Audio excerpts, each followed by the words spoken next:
All right, everyone, it's time to talk about some anecdotes of my life to, I don't know, debunk all the OCD nonsense I'm seeing all over the place. It is interesting what people think they have control over in their lives. And we see this a lot with using religion, for instance. They want to think that God is in control. And so they have a peace of mind because everything's in his hands and there's control. We're not in some universe that's a lot of chaotic stuff is going on and we're just have no idea how life even exists in the first place because life is very random. Everything's very random and nothing's really in control. You have conspiracy theories types that like to think that there's a family that controls everything on the planet, and this gives people peace of mind because they have something to point to with an absolute answer. And so when you have issues like currently going on, and you have people like wearing like garbage bags and stupid shit and masks that don't work, and they're using hand sanitizer everywhere, and they think they have control over their current predicament in life, and they just absolutely do not, because there's just too many factors. Obviously, I'm not against basic cleanliness. I myself do bathe daily, and I also wash my hands before every meal. But I do not use hand sanitizer. It is an endocrine disruptor, and it's very feminizing to men. And there is that issue there because it messes your hormones. That being said, what are some things in life that I've experienced that help me get through life and realizing what is and what isn't? Where I live currently in West Austin, around a lot of WASPs, ivory tower, upper middle class white people. Most of them went through college, and then got a job right out of college. They never really had like a real service job or kind of a retail job. So they have no idea how anything gets on their shelves, how their food comes from the kitchen to their table at a restaurant. They don't know about this stuff. They don't understand post office. They don't understand how UPS works. They never had any kind of these real blue collar jobs. They don't know how construction works. They've never done any of that kind of shit. And so there's a lot of confusion, and it is kind of interesting to me that they're the ones making all the money, but they don't know how the world works. And that's what's really funny to me. However, I grew up in Napa. Napa is a farming community, obviously. It's where grapes come from, where people are grown. So it's considered a farming community. Even before Mondavi made it popular in the 70s, it was still lots of orchards, walnuts, fruits, and apricots. It was definitely a place where always agriculture was the main focus. California still is that way in a lot of different ways. Okay, so let's go with migratory workers in Napa, for instance, who pick your wine grapes and whatever things were in there. I'm only going to use what I know from my own personal experience. This is, I think, completely based on anecdotes. I had plenty of friends in elementary school that were here in school during crush season. Crush season typically goes from August through November. That's when they pick the grapes and they crush it. Okay, and so a lot of these people were from Mexico who were picking your grapes, and then they went back down to Mexico in wintertime. So I would have friends in elementary school that were Mexican, and they would be like, I was with them in school in September, October, November, December, right around Christmas time, they just disappeared. You never saw them again. And their parents would go back down to Mexico after making all that migratory money, because they work temporary up here, working a lot of hours in the crush. They go back to Mexico, and I would see them again next year. And so this was just normal routine. And so they would come back in the summer, and the culture there is, and this is going to be the case with all fruit workers because most of them are migratory workers. And the culture is to wear long sleeve flannels where you sweat, and then the sweat sticks to your skin and the wind blows, and that keeps you cool. That's how they dress. Okay, so you got a picture in your head, men sweating, swiping their balls, grabbing their, their dicks and stuff, and scratching their ass, and wiping their nose and sweating like this, and sweat coming down their face. It's dripping on your produce, it's dripping on all your food. Okay, and then they put it in a box and then it gets shipped away.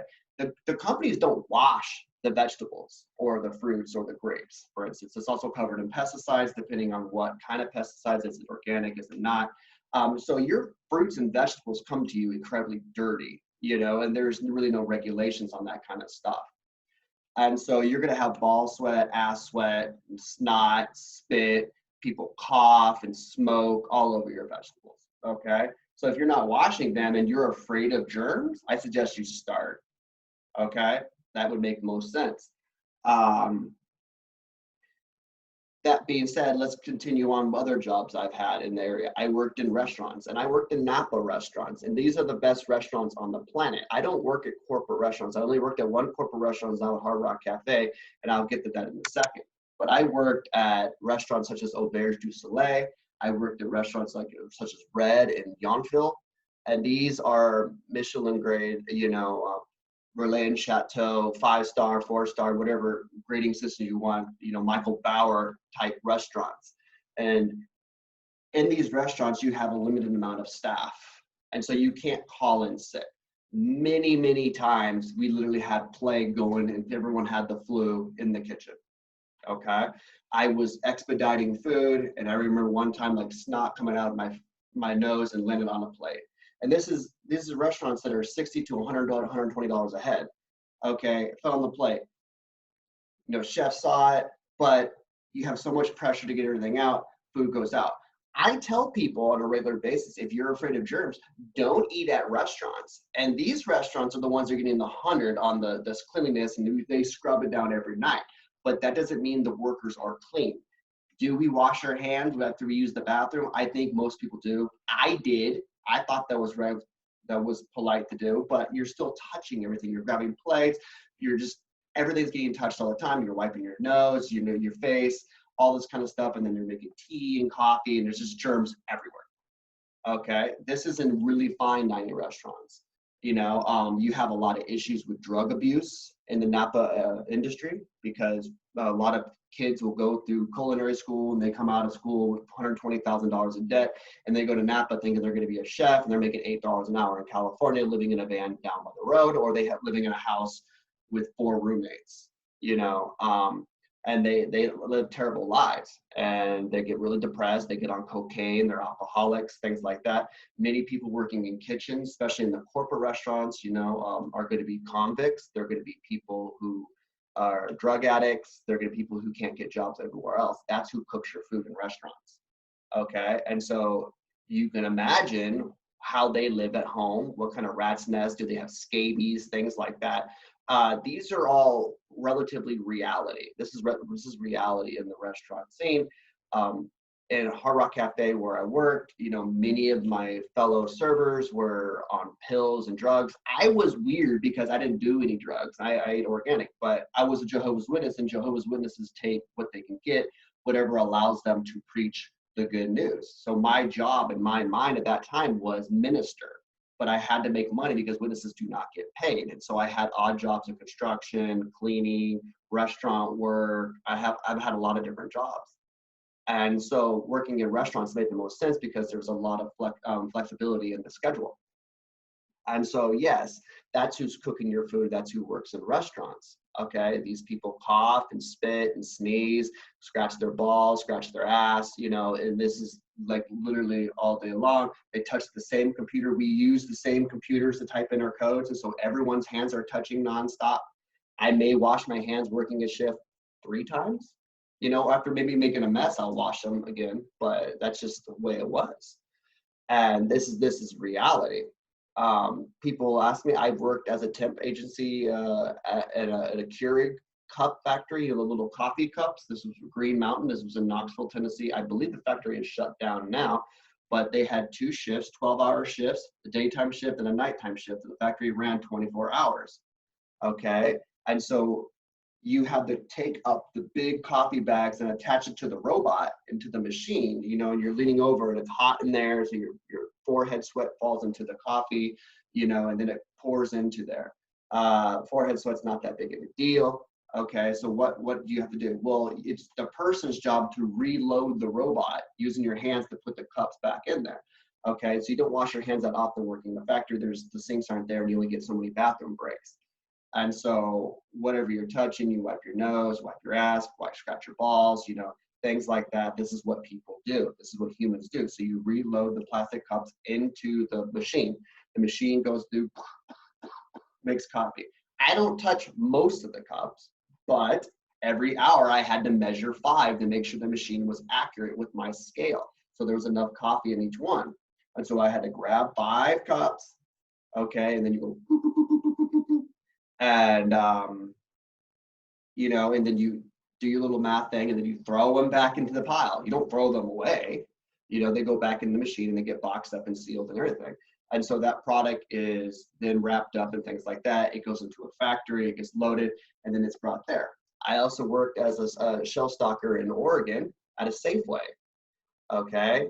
And I stocked shelves at night crew. Our shifts was like 9 p.m. to like 6 a.m. or something stupid like that. And everyone in there was, I would consider, unhealthy people. They coughed, they spit, they scratched their ass, they scratched their balls, they were stocking shelves, they smoked, they worked all night, so they didn't really sleep that much, and so they were sick all the time. You don't call in sick, you come in, you know, regardless. And so they're touching all the stuff on there, and this is just the way it is. And so your products are, you know, even your sealed ones, your Nabiscos and your Oreos and all that nonsense, you know, they're touched by multiple people by the time you get to the shelf and get them.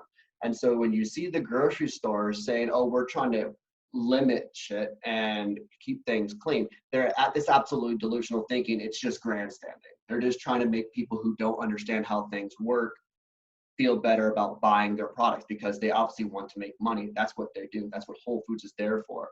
I'm seeing a lot of different ways of which grocery stores are doing it. H-E-B is different than Whole Foods and Trader Joe's. Trader Joe's is being the most authoritative, I think, well, being the fact that they're German and they're kind of based out of California too. That makes a lot of sense. However, you know, as with German authoritarianism type mentality, is it's usually very efficient. And so even though they have the most regulations, they kind of get you in and out pretty quickly. And so I do like Trader Joe's for that matter. But am I making this video to scare people? No, I'm just trying to get people into reality. And so I don't want you wasting your money and doing all this weird nonsense and putting plastic bags and masks on your face and freaking out because there's not this stuff. That stuff doesn't do anything anyways. I mean, unless you're literally taking your groceries from your bags, spraying them down and cleaning them with alcohol before you put them into your shelf, which is also probably dirty. And each time you grab that box of Nabisco, grab that bag of pasta, grab whatever, you also have to wash your hands beforehand, otherwise it's not contaminated. You're not working in a biology lab. Okay, you're living at home where you have to be around germs nonstop. Your kids are around germs. You got children, they're touching everything. Germs are all around you all the time. And with my mentality, I think embrace germs, embrace viruses, let your immune system fight it off. It's evolved the way it is because of this situation and things like that. Because in order to survive, it had to, because bacteria and viruses are obviously here first. And so that's just what it is for me. And I don't run around freaking out. I don't respect, you know, different systems and things like that, because it's just virtue signaling. It's nonsense made by people, like I mentioned, upper middle class, never had a real service job before, and they don't know how the world works. And so their idea is they control the world, feel secure, and the world is chaotic, the world is messy, and the world doesn't really make a lot of sense in most things. And that's just the way it is. And so these are some of my anecdotes on my life. Actually, one more thing. I also used to clean condos in Myrtle Beach. And the only time I was feeling sick is when I was using chemicals and things like that. But when I switched to cleaning it with vinegar, I was much healthier. And when it comes to hotels and condos, if anybody goes like Myrtle Beach, for instance, and stays in this condo, these things aren't clean. Okay, I literally had an hour to clean a 3-bedroom condo. Okay. And I had to do the laundry. I put everything all in the washer all together at once because I had to get it done. Most condos aren't done commercially. You don't have like commercial washers. You're using whatever the condo washer machine there was. And that varied between who owned the condo and who didn't. Some condo owners cared about their laundry being clean. Others, of course, just had the cheapest laundry machine in there possibly. And so the sheets you're sleeping on in a condo in Myrtle Beach were washed in haste. I always pressed the quick mode, which only took 20 minutes. So I can have it dried within 40. And so that's what your sheets were doing. And so this is reality, this is life. And I'm a teacher now, so I don't really worry about this kind of stuff. But yeah, so if you're afraid of germs, don't stay in a condo that's not owned by you and you didn't clean yourself, because it's not clean. I suggest you grow your own food and don't buy anything from a supermarket, or if you do, clean it with alcohol and other cleaning substitutes, even packaged machines, clean it all off, okay? Wash all your fruits and vegetables in vinegar, or even better yet, colloidal silver, like they do in Mexico, for instance. They wash all their vegetables with silver. And what else? Don't eat out at restaurants. Just don't. Um, it's not clean. There's germs everywhere. You know, in a restaurant, it's really disgusting. But if you think about it that way, I don't find it disgusting, because I live in reality and I realize germs are everywhere. So that's my thoughts on this. Some little anecdotes for you people.